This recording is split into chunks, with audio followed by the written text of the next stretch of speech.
चंदन ice tutorial में आपका स्वागत है। इस सीरीज में आपको 25,000 क्वेश्चन कराएंगे। ये लूसेंट का मॉडर्न हिस्ट्री का सेक्शन चल रहा है अभी। तो पिछले वीडियो में 100 क्वेश्चन तक कर चुके थे। अब स्टार्ट करते हैं 101 से। बंगाल पर अंग्रेजों का आधिपत्य, ये कट गया है। तो सबसे पहला क्वेश्चन है, मुगल साम्राज्य के अंतर्गत आने वाले प्रांतों में बंगाल सर्वाधिक संपन्न था। तो ये पूछ सकता है, मुगल साम्राज्य के अंतर्गत आने वाले प्रांतों में सबसे ज्यादा कौन संपन्न था? तो बंगाल संपन्न था, क्योंकि वहाँ गंगा और ब्रह्मपुत्र की नदियों की वजह से। ठीक है। जो भी शहर ज़्यादा विकसित हुई हैं जो नदियों के किनारे हों, और खनिज भी थे इधर अपना नियर, इसके बंगाल के नियर बाई। उस समय तो सारा आता था, झारखंड बिहार। फिर आते हैं नेक्स्ट। मुर्शिद कुली खान स्वतंत्र शासक था, परंतु वह नियमित रूप से मुगल बादशाह को राजस्व भेजता था। मुर्शिद कुली खान स्वतंत्र शासक था, परंतु वह नियमित रूप से किसको भेजता था? मुगल बादशाह को राजस्व भेजता था। मुर्शिद कुली खान ने अपनी ढाका से कहाँ स्थानांतरित की? मुर्शिदाबाद। ढाका से कहाँ की? मुर्शिदाबाद। और भागीरथी नदी तट पे है। क्वेश्चन नंबर 104 में आते हैं। किसने इजारेदारी प्रथा प्रारंभ किया था? तो किसने किया था? मुर्शिद कुली खान ने किया था। कृषकों को तकावी ऋण, मतलब खेती के लिए अग्रिम कर्ज प्रदान किया, और उसका उत्तराधिकारी इसका दामाद सुजाउद्दीन हुआ। खेतों के लिए अग्रिम कर्ज ऐसे पूछ सकता है, क्या होता है तकावी ऋण?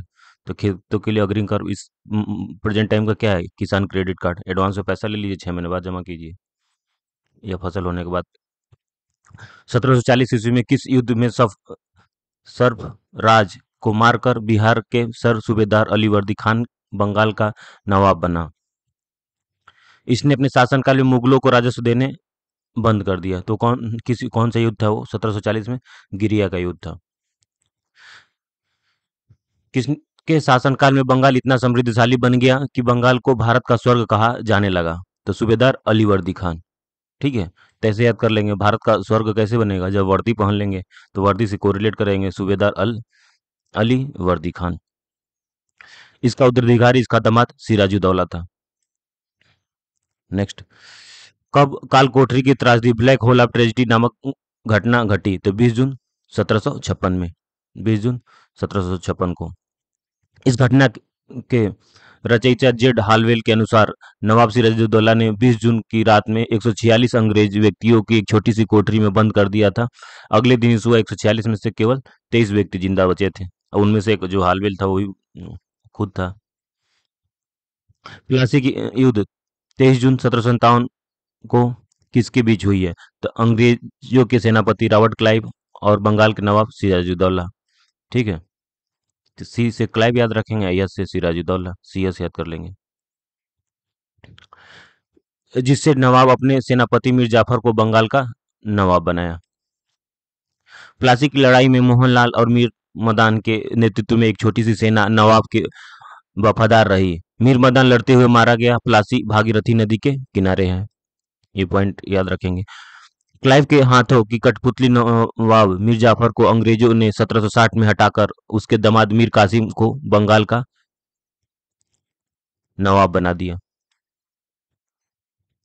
मीर कासिम ने अपनी राजधानी मुर्शिदाबाद से कहाँ स्थानांतरित किया? मुंगेर। मुंगेर को किस जगह पे? मुगदलपुर में। और बंगाल की राजधानी के क्रम, ये बार बार एग्जाम में आता है, तो इसे ध्यान रखेंगे।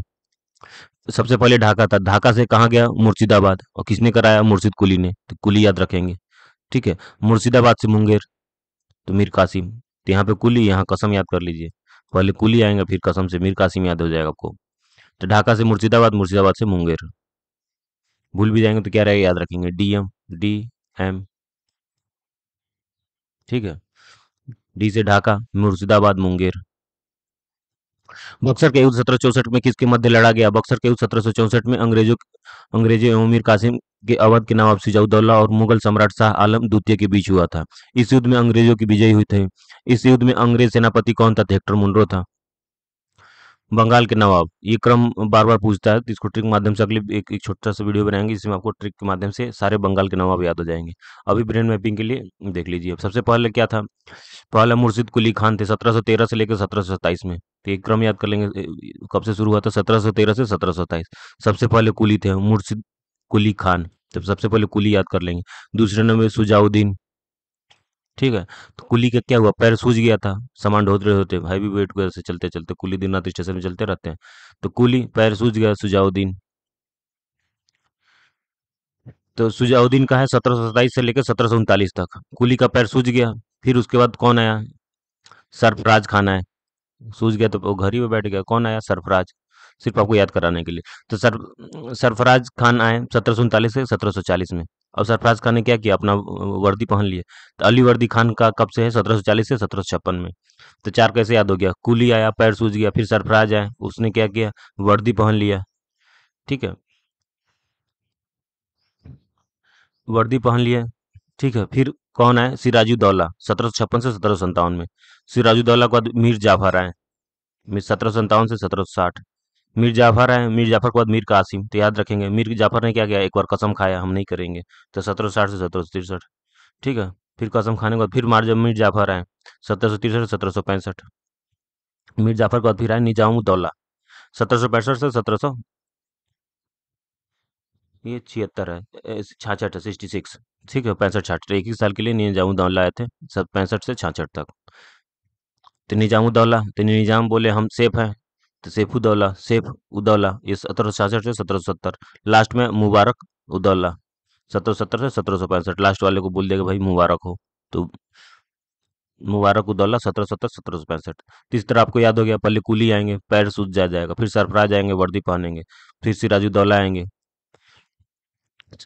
और सिराजुद्दौला के बाद फिर मीर जाफर आएंगे, मीर जाफर के बाद बीच में कसम आएंगे, फिर मीर जाफर आएंगे, मीर जाफर ने कसम खाया। फिर उसको मीर जाफर को लाया गया, ठीक है आ जाओ। निजामुद्दौला है वो बोले मैं सेफ हूँ, सेफ हूँ, सिर्फ सैफुद्दौला, सैफुद्दौला फिर बोले, उसको लास्ट विदाई हो गई मुबारक उद्दौला। तैसे आपके 11 याद हो गए। अब आते हैं के अंग्रेजों के मैसूर से संबंध। हैदर अली मैसूर का शासक कब बना, तो ये 1761 में बना। हैदर अली की मृत्यु 1782 में किस आंग्ल मैसूर युद्ध के दौरान हुई थी, तो ये याद रखेंगे, द्वितीय। तो हैदर अली के किस आंग्ल मैसूर में युद्ध हुई थी, तो द्वितीय। भूल भी जा रहे हैं तो आंग्ल एक मैसूर दो, तो ऐसे कोरिलेट कर लीजिएगा तो दो आपको याद हो जाएगा। 1787 में टीपू सुल्तान ने अपनी राजधानी श्रीरंगपट्टनम में बादशाह की उपाधि धारण की थी, किसी उपाधि क्या थी, बादशाह की।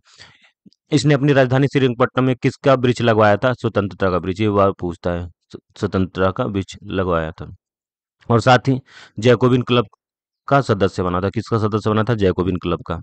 टीपू की मृत्यु श्रीरंगपट्टनम की आखिरी युद्ध यानी किस आंग्ल मैसूर युद्ध के दौरान 1799 में हो गई थी, ते चतुर्थ। याद रखेंगे, इनके पिता का था हैदर का दूसरे में, और टीपू का चौथे में। तो दो दूना चार, बचपन में पढ़े हैं, दो में हैदर अली, दो दूना चार, चौथे में टीपू सुल्तान। 1799 याद कर लेंगे। टीपू सुल्तान के शेर ए मैसूर कहा जाता था, क्या कहा जाता था, शेर ए मैसूर। टीपू सुल्तान राजसी झंडे पर कितनी तस्वीरें होती थी, किसकी तस्वीर होती थी, तो ये शेर की होती थी। नोट में देख लीजिए। 1760 ईस्वी में बांडी वास का युद्ध हुआ। इसमें अंग्रेजों ने सर आयरकूट के नेतृत्व वाली लाली के नेतृत्व वाली फ्रांसीसी सेना को पराजित किया। तो किसकी लाली, याद रख लेंगे। देश वर्ष और खोजकर्ता, तो भारत की खोज किसने किया था, वास्को डी गामा ने। कहाँ के थे, पुर्तगाल में। और कब किए थे, 1498 में। अमेरिका खोज किसने किया था, तो क्रिस्टोफर कोलंबस। ये कहाँ के थे, स्पेन के। तो कभी कोई पूछे अमेरिका की खोज किसने किया था, तो कोलंबस ने किया था। स्पेन के थे, और कब के थे, 1492 में। ठीक है, पहले अमेरिका की खोज हो गया है, फिर अभी भारत का हुआ 1498 में। फिर केप ऑफ गुड होप, ये केप ऑफ गुड होप को किसने खोज किया था, तो पुर्तगाल के हैं बार्थोलोम्यू डियाज। ठीक है, मान लीजिए अफ्रीका कंटिनेंट ऐसे है। ठीक है, ये Africa continent, Cape of Good Hope की लोकेशन यहाँ पे है। ऑस्ट्रेलिया की कैप्टन जेम्स कुक, ऑस्ट्रेलिया खोज किसने किया था, कैप्टन जोन्स ने कब किया था, 1770 में। ये कहा गए थे कुक, तो ये ब्रिटेन के हैं, नाम से पता चल जाएगा। न्यूजीलैंड का, तो न्यूजीलैंड का क्या है, तस्मान हाईलैंड के हैं, 1642 में किए हैं। कालीकट का मलयाली नाम क्या है, तो cosec code, cosec code. Calicut का मलयाली नाम क्या है, तो क से कालीकट और क से कोसिकोड को रिलेट कर लीजिए। किस पुर्तगाली वायसराय की समाधि कोचीन में है, तो वास्को डिगामा की है। होमरुज बंदरगाह किस पुर्तगाल गवर्नर के समय कब्जा हुआ था, Alfonso de Albuquerque. Next question आते हैं, पुर्तगालियों को कब गोवा जीता और होर्मुज खो दिया, तो पुर्तगालियों ने गोवा कब जीता, तो 1510 में जीता, और खोया कब, 1622 में। भारत में यूरोपीय शक्ति द्वारा अपना पहला लाल किला कहाँ निर्मित किया गया है? तो गोवा में। बंगाल में कौन सा बंदरगाह पुर्तगालियों के समय पोर्टो ग्रांडे की संख्या से अभिहित किया जाता है? तो चटगांव।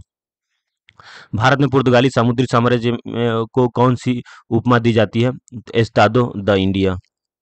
पुर्तगाली दूत अंतानियो क्रेबाल किसके शासनकाल में भारत आया था? तो अकबर के।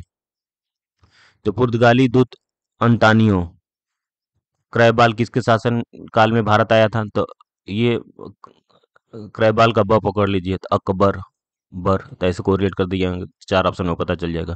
पुर्तगाली प्रभुत्व के विरुद्ध भारत में तुर्की आक्रमण, ये तुर्की आक्रमण देख लेते हैं। वर्ष 1529 में क्या हुआ था?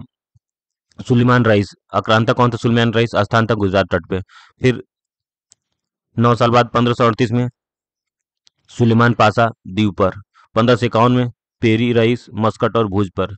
1554 में अली रईस पश्चिमी पश्चिमी समुद्र तट पर। अब नेक्स्ट आते हैं महत्वपूर्ण संधियां हैं। प्रथम आंग्ल मैसूर युद्ध, मद्रास की संधि हुई थी 1769 में, 1769 में। तो प्रथम आंग्ल मैसूर याद याद रखेंगे, मद्रास की संधि। एम से मैसूर, एम से मद्रास, पहले में मद्रास याद रख लेंगे। द्वितीय आंग्ल मैसूर युद्ध में मंगलोर की संधि, ठीक है, 1784 में। तो ये भी यहाँ दो है, दो दूना चार, तो ऐसे को रिलेट कर लेंगे चार। तो लास्ट वाले डिजिट हमें याद हो जाएगा, ऑप्शन सही हो जाएगा 1784। पहले में मद्रास था, फिर मंगलोर था, ठीक है। तृतीय आंग्ल मैसूर युद्ध में श्रीरंगपट्टनम की संधि हुई थी, और 1792 में। तो तीन से तीन त्रिकी नौ, तो यहाँ तो नौ आ रहा है ना, 1709 वाली डिजिट याद आ जाएंगे 1792 में। ऑप्शन में चार ऑप्शन में डिजिट है, तो इससे कोरिलेट कर देंगे। तृतीय आंग्ल मैसूर युद्ध कब हुआ था? 1792 में, श्रीरंगपट्टनम की संधि हुई थी। पहले में मद्रास, दूसरे में मैंगलोर, तीसरे में श्रीरंगपट्टनम। सिख संप्रदाय की स्थापना का श्रेय किसे दिया जाता है? गुरु नानक को दिया जाता है, ठीक है।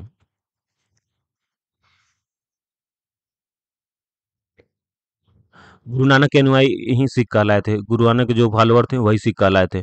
ये बादशाह बाबर और हुमायूं के समकालीन थे। किसके? बाबर और हुमायूं के समकालीन थे। एग्जाम में पूछता किसके समकालीन थे? तो बाबर और हुमायूं के। गुरु नानक के गुरु का लंगर नामक निःशुल्क सहभागी भोजनालय स्थापित किए गए। गुरु नानक ने अनेक स्थानों पर संगत, संगत मतलब धर्मशाला, और पंगत मतलब लंगर स्थापित किए गए। तो मैच ऑफ द फॉलोइंग में आ जाएगा। संगत मतलब धर्मशाला, पंगत मतलब लंगर। तो ये भी है, बच्चों ने देखोगे लोग बोलते हैं पंगत में बैठ के खाइए, मतलब एक लाइन में लाइन बिछा दिए जाते हैं, इसको क्या बोलते हैं? एक साथ बैठ के खाने को पंगत बोलते हैं। अंग्रेजों का अवध, बनारस, रुहेलखंड और पंडारियों का युद्ध। सबसे पहले देखते हैं अवध का युद्ध 1856 में। किसके मध्य हुआ था? लॉर्ड डलहौजी और नवाब वाजिद अली शाह के बीच में हुआ था। और इसमें रिजल्ट क्या हुआ था? फैजाबाद की संधि हुई थी। तो अवध का युद्ध जब भी है तो किसके हुआ था? डलहौजी और वाजिद अली शाह याद रखेंगे। रुहेलखंड युद्ध 1773 में, वारेन हेस्टिंग और रुहेल सरदार हाजिब रहमत खान ने। तो रुहेलखंड युद्ध किसके से हुआ था? तो हेस्टिंग याद रखेंगे, वारेन हेस्टिंग और हाफिज, हाँ हाँ, तो ऐसे याद हो जाएगा। बनारस का युद्ध हुआ था 1780 में, तो वारेन हेस्टिंग और राजा चेत सिंह। तो अंग्रेजों में की तरफ से कौन था? वारेन हेस्टिंग थे और राजा चेत सिंह थे। पिंडारियों के युद्ध, लूटमार करने वाले लोग, ठीक है, 1816 से लेकर 1818 में। पिंडारी कौन होते थे? ये लड़ाकू होते थे, ये जंगलों एक जगह छिपे होते थे और अचानक अटैक करते थे, और गोरिल्ला पद्धति से अटैक करते थे। अब पिंडारी से उस समय की रजाएं अजाएं अपोजिट पार्टी भी डरती थी। तो पिंडारियों से युद्ध याद रखें कब से हुआ था? 1816 से 1818 में। लॉर्ड हेस्टिंग थे उस समय। पिंडारियों के अमीर खान, करीम खान, वासिल महमूद तथा चीतू। इतना लंबा नाम नहीं याद रखना, फिर याद रखिए अमीर खान और चीतू। ये दो एग्जाम में जनरली नाम पूछा है पिंडारियों से रिलेटेड। अब आते हैं अंग्रेज का नेपाल तथा वर्मा,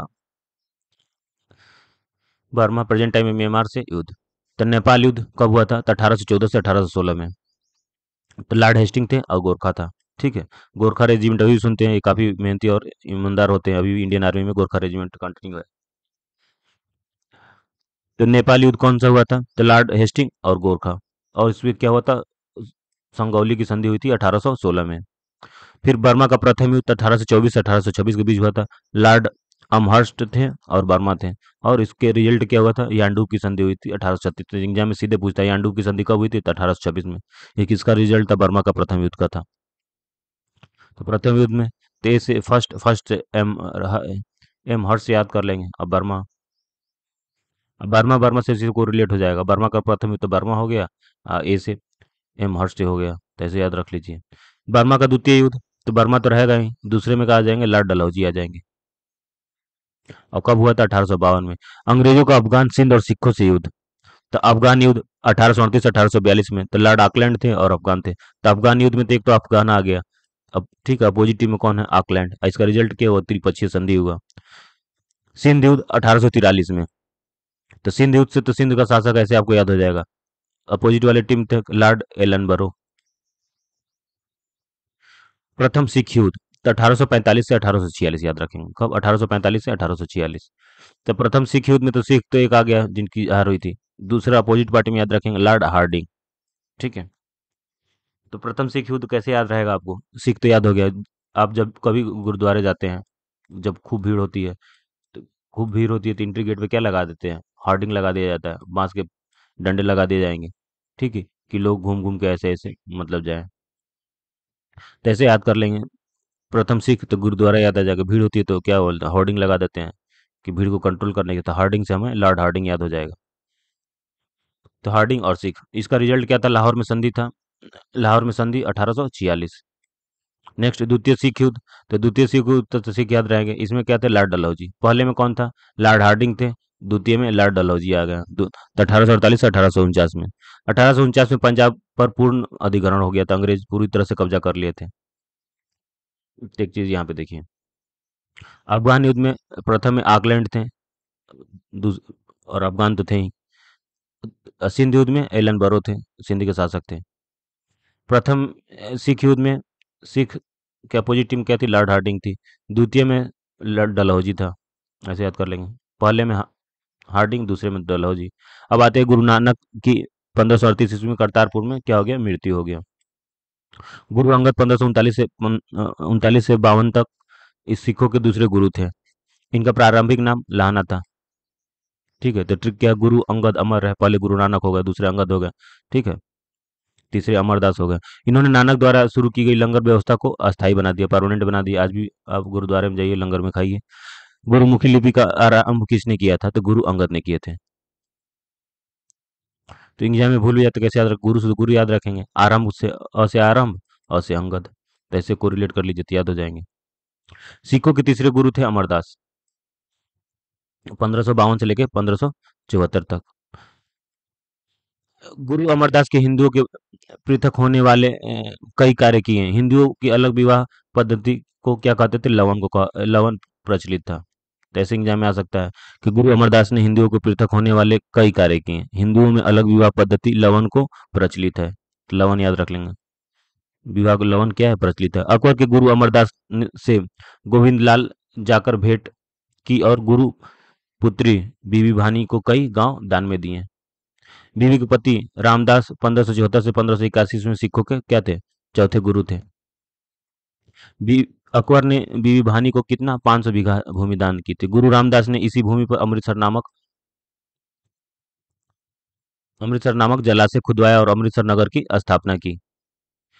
गुरु रामदास ने अपने तीसरे पुत्र अर्जुन को गुरु का पद सौंपा। इस प्रकार उन्होंने गुरु पद को क्या बना दिया? पैतृक बना दिया।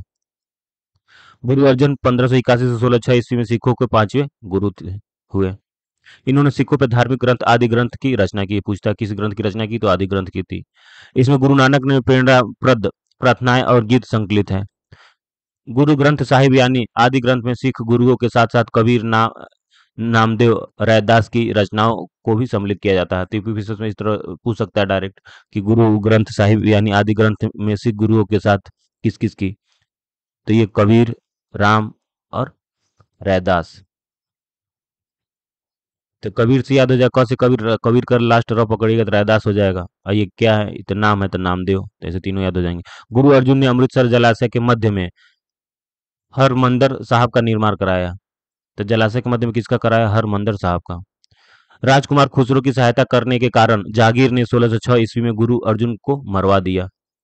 सिखों के छठे गुरु हरगोविंद 1606 से 1645 ईस्वी। छठे गुरु कौन हुए? सिखों के छठे गुरु हरगोविंद हुए। इन्होंने सिखों के सैन्य संगठन का रूप दिया। अकाल तख्त या ईश्वर के सिंहासन के निर्माण करवाया छठे गुरु हरगोविंद। ये दो तलवार बांधकर गद्दी पे बैठते थे। एवं दरबार में नगारा बजाने की व्यवस्था था। तो इनके गद्दी में क्या थे, दो तलवार बांध के बैठते थे। ठीक है। इन्होंने अमृतसर की किलेबंदी की। सिखों के सातवें गुरु थे गुरु हर राय, 1645 से 61 ईस्वी में। इन्होंने इन्होंने द्वारा सिखों को मिलने आने पर आशीर्वाद दिया था। सिखों के आठवें गुरु थे हरकिशन, 1661 से 1664 तक। इनकी मृत्यु किससे हो गई, चेचक से हो गई। और करंट से रिलेटेड याद करेंगे तो चेचक की वैक्सीन कौन सी कंट्री बना ली है, अमेरिका ने बना ली है, यूएसए। इन्होंने दिल्ली जाकर गुरुपद के बारे में औरंगजेब को समझाना पड़ा। सिख साम्राज्य। ठीक है। तो गुरु 10, ये सरदार काला है, मिसल 12, फिर राजा। तो पहले आते हैं गुरु सिख साम्राज्य। सिख धर्म की नींव गुरु नानक देव जी ने पंजाब में रखी थी। सिखों के कुल 10 गुरु हुए जिनके नाम निम्नवत हैं। तो हिस्ट्री के माध्यम से आपको याद रहेंगे। थोड़ा सा इसको छोटा कर लेते हैं।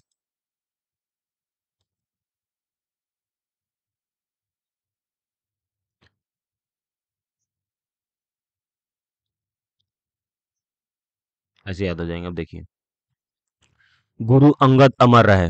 तो गुरु से गुरु नानक हो गए पहला। अंगद से अंगद जी हो गए। अमर रहे तो अमरदास हो गए। तो गुरु अंगद अमर रहे, तो तीन तो हमें ऐसे याद हो गया, गुरु अंगद अमर दास। राम का अवतार गोविंद किशन है, बोलो हर हर हर। तो राम का रामदास जी हो गए। अवतार से हम अर्जुन याद कर लेंगे। ठीक है। पांच हो गए। छठवां हर गोविंद, छठे हो गए। सातवां हर राय, और आठवां हर किशन। ठीक है। नौवां तेग बहादुर और 10वां गुरु गोविंद।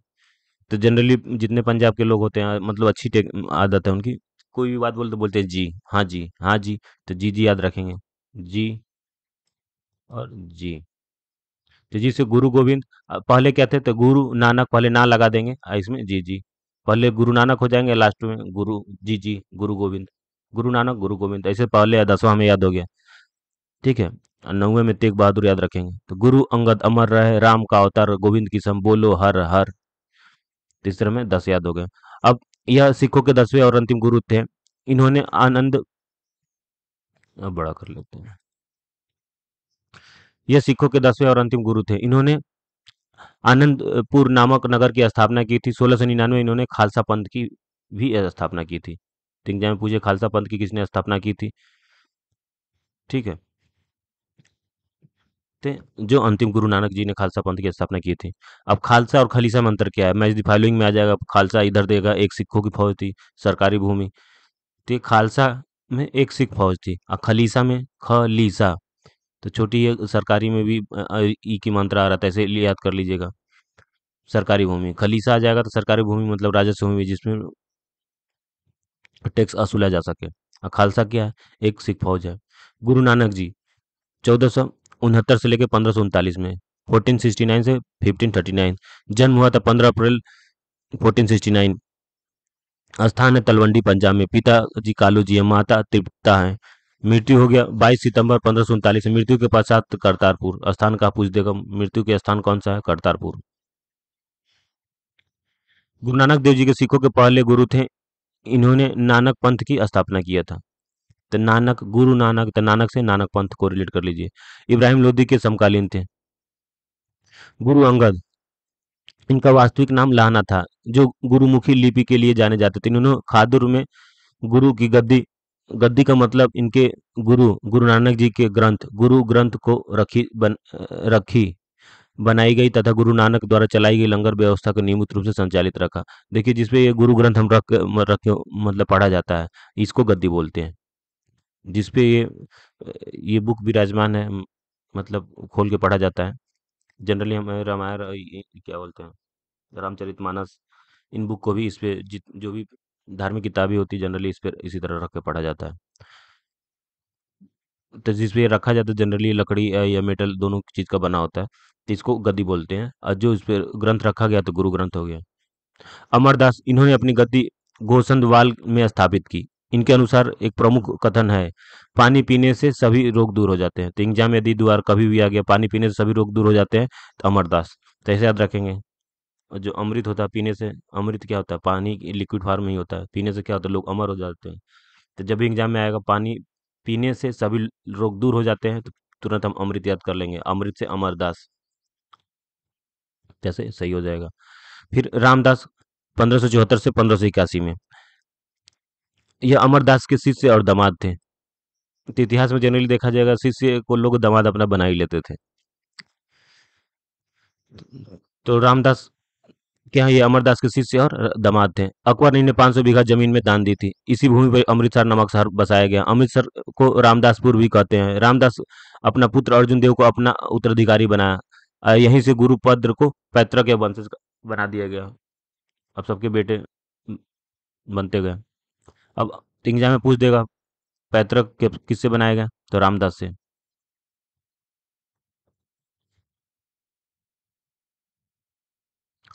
अमरदास की बेटी तो बीबी भानी। ठीक है, तो अमरदास की बेटी कौन है? बीबी भानी। ये बीबी मत समझ लीजिएगा, इसलिए अमरदास की बेटी कौन थी? तो बीबी भानी। भूल भी जाते हैं तो बस से बेटी, बस से बीबी भानी, ऐसे याद हो जाएगा। 1707 में अंग्रेज औरंगजेब की मृत्यु हो गई। 1760 में गुरु गोविंद सिंह की मृत्यु, एक साल बाद। 1707 और 1760 को रिलेट रहेगा आपको। 1707 से 1712 में मुगल शासक बहादुर शाह। 1713 से 1739 में फारूक सैयर। अब आते हैं अर्जुन देव जी के बारे में।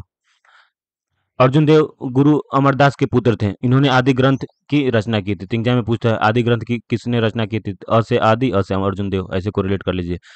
इन्होंने जहांगीर के शासनकाल में अनेक उनके पुत्र खुसरो का विद्रोह का समर्थन किया। जहांगीर ने खुसरो के विद्रोह का दमन करने के बाद इन्हें मृत्युदंड दे दिया। गुरु गोविंद सिंह 1675 से 1708 के बीच में। यह सिखों के 10वें गुरु थे। जी जी याद रखेंगे, 10वें गुरु थे एवं अंतिम गुरु थे। इन्होंने आनंदपुर नामक नगर की स्थापना की। 1699 में इन्होंने खालसा पंथ की भी स्थापना की। ठीक है सर, खालसा पंथ। खालसा क्या है? सिखों का फौज। इन्होंने औरंगजेब के साथ संघर्ष शुरू किया। इनके द्वारा लड़े गए युद्ध प्रसिद्ध युद्ध निम्नवत है। तो कभी एग्जाम में आ जाए तो नादेन का युद्ध हुआ था 1690 में, सिर्फ ब्रेन मैपिंग कर लीजिए। आनंदपुर का प्रथम युद्ध हुआ था 1701 में। आनंदपुर का द्वितीय युद्ध हुआ था 1704 में, ठीक 3 साल बाद। चकमौर का युद्ध 1705 में। खीरदाना का युद्ध हुआ था 1705 में। इन्होंने जफरनामा पत्र फारसी भाषा में औरंगजेब की शांतिपूर्ण वार्ता हेतु भेजा था। तो किस भाषा में? तो फारसी भाषा में। इनकी 1708 में क्या हो गई? मृत्यु हो गई। अब आते हैं मिसल। यूपी पीसीएस में मिसल के बारे में पूछ रखा ऑलरेडी। तो, तो 1763 से 1773, इस समय पंजाब में छोटे छोटे सिख राज्य का उदय हुआ। इन्हीं राज्यों को मिसल कहा गया। इस काल में कुल 12 मिसल बने थे। अब 12 मिसलों में से कुल 5 शक्तिशाली हुए। 12 में से 5 शक्तिशाली हैं, तो उन 5 में कौन कौन थे वो याद रखेंगे। 12 के नाम की जरूरत नहीं है। जो 5 शक्तिशाली हैं, पहला है भंगी मिसल, दूसरा सुकर चकिया ये रंजीत सिंह का, आहूवालिया या आलूवालिया, ठीक है, कन्हैया मिसल और निकई मिसी। ये आलूवालिया देखेंगे लोगों, कुछ लोग अब इस समय प्रेजेंट टाइम में उधर के लोग टाइटल का भी यूज करते हैं। अब हम आते हैं राजा रंजीत सिंह। 1700 जो इम्पोर्टेंट है, 1792 से लेकर 1831 के में। सूरजचकिया मिसल के प्रमुख महासिंह के का न, पुत्र का नाम रंजीत सिंह है था। ठीक है, तो इनके पिताजी का नाम क्या था? महासिंह। अपने पिता की मृत्यु के पश्चात 12 वर्ष की उम्र से ही सुकर चकिया मिसल के प्रमुख थे। सुकर चकिया के। अभी भी से पूछा है एक बार, रंजीत सिंह के राज्य में सम्मिलित था, तो श्रीनगर को रिलेट कर लेंगे। ये पंजाब से उधर ऊपर वाले हिस्से में कंट्रोल में था, तो श्रीनगर हो जाएगा। रंजीत सिंह किस मिसल से संबंधित? अभी ऊपर पढ़े हैं, सुकर चकिया। ठीक है, इनके पिताजी का क्या नाम था? महासिंह। ये 12 साल की उम्र में ही इस सुकर चकिया मिशन को कंट्रोल करते थे, हेड थे। रंजीत सिंह ने कोहिनूर हीरा किससे प्राप्त किया था? तो शाह सुजा से। झारखंड में पूछ पीसीएस में एक बार पूछा है, महाराजा रंजीत सिंह के उत्तराधिकारी थे? तो ये खड़क सिंह। जो अपने दोनों पैर पर खड़ा होगा वही उत्तराधिकारी बनेगा, तो ऐसे को रिलेट कर लें, खड़क सिंह। सिख राज्य का अंतिम राजा कौन था? तो दिलीप सिंह।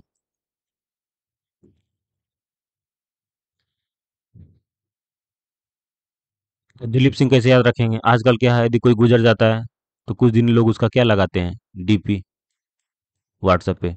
तो डी से दिलीप सिंह आपको याद हो जाएगा। 2 4 दिन उसको व्हाट्सएप स्टेटस या उस पर फोटो लगा के संतावना व्यक्त करते हैं कि हम उससे बहुत याद कर रहे हैं। तो डी से दिलीप, डी से डीपी। ऐसे को कर लीजिए। गुरु गोविंद सिंह ने फारसी में जफरनामा लिखे थे, ये ऊपर भी पढ़े थे। इनके दो पुत्र फतेह सिंह और जोरवार सिंह को सरहिंद के मुगल फौजदार वाजिर खान ने दीवार में क्या कर दिया, तो चिनवा दिया था। और अभी मोदी जी के पहल के द्वारा अब बाल दिवस, वीर बाल दिवस मनाए जाते हैं कब, 26 दिसंबर को, याद रखेंगे, एग्जाम में पूछ सकता है, फतेह सिंह और जोरवार सिंह का। 1798 में रंजीत सिंह लाहौर का शासक बना। तो लाहौर के शासक कब बने, 98-99 में, 1798 और 99 में। 25 अप्रैल 1809 ईस्वी को चार्ल्स मेटकाफ और महाराजा रंजीत सिंह के बीच अमृतसर की संधि हुई। तो एग्जाम में पूछेगा अमृतसर की संधि किसके बीच में हुई, तो महाराजा रंजीत सिंह याद रखेंगे, और मेटकाफ याद कर लीजिए। तो भूल भी जाते हैं तो अमृतसर का म पकड़िए, तो म से मेटकाफ हो जाएगा। नेक्स्ट, रंजीत सिंह के राज्य 4 सूबे में बटा हुआ था। 4 सूबे कौन था, पेशवा, कश्मीर, मुल्तान और लाहौर। महाराजा रंजीत सिंह के विदेश मंत्री कौन थे, तो फकीर अजीजुद्दीन। महाराजा रंजीत सिंह के वित्त मंत्री कौन थे, तो दीनानाथ। ठीक है, जो वित्त जिसका पैसा होगा वही दान करेगा, तो दान से दीनानाथ याद हो जाएगा। रंजीत सिंह की मृत्यु कब हुई थी, तो 7 जून 1839 में। प्रथम आंग्ल सिख युद्ध 1845 से 1846 में। द्वितीय आंग्ल सिख युद्ध 1849 में हुआ था। गुरु गोविंद सिंह का कार्यस्थल कहाँ था, पाओता। उपाधियां और वास्तविक नाम, साहेब बेखबर या साहेब बेखबर बहादुर शाह प्रथम, इतना लंबा चौड़ा, इनको एक तो मुअज्जम बोलते थे।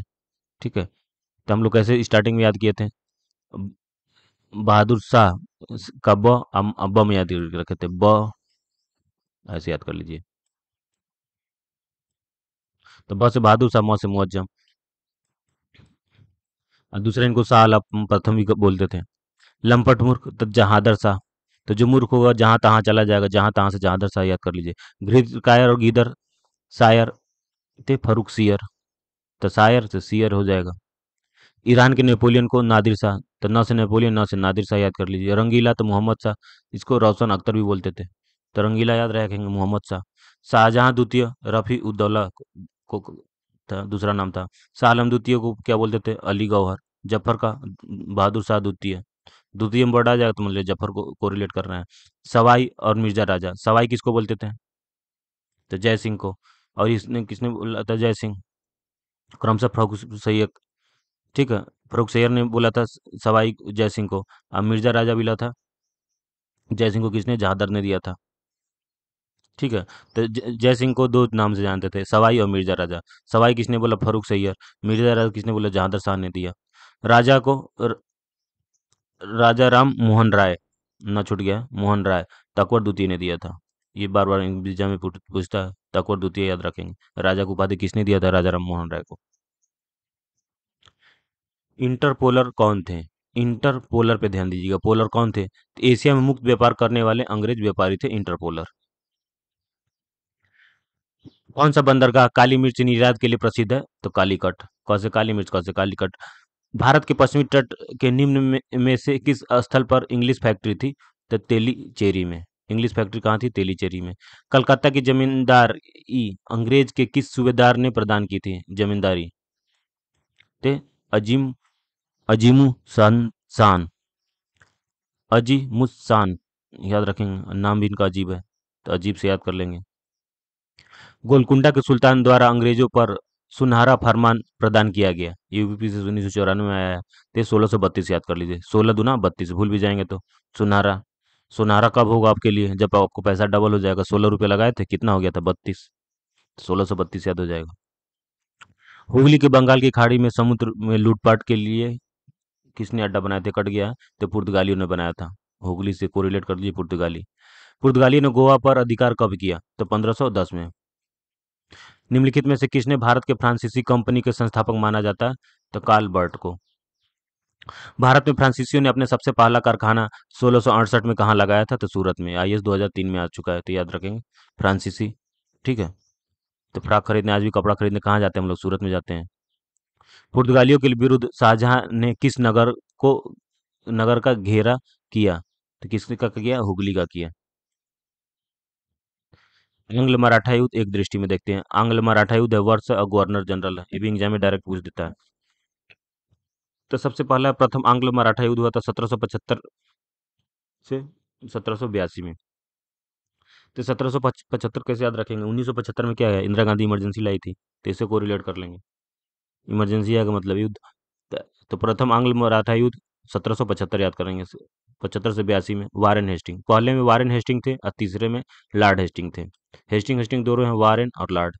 ठीक है, भगवान लास्ट में आते हैं जब कुछ हो जाता है तो। द्वितीय आंग्ल मराठा युद्ध 1803 से 1805 में लॉर्ड वेलेस्ली थे।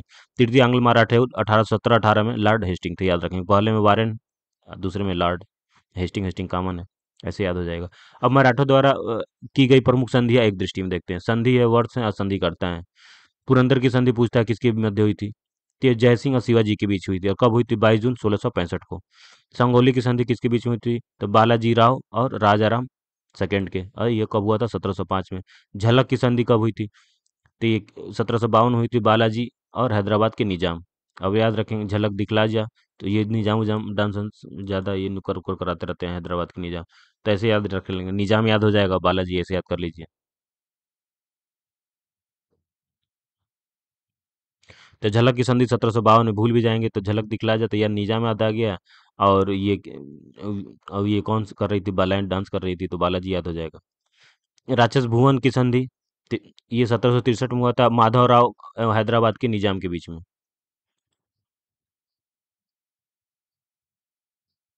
फिर कांकापुर की संधि माधवराव जनोजी के बीच में, तो 1769 में। सूरत की संधि ये बार बार पूछते हैं, ये इंपॉर्टेंट है, ये रट लीजिए तुम।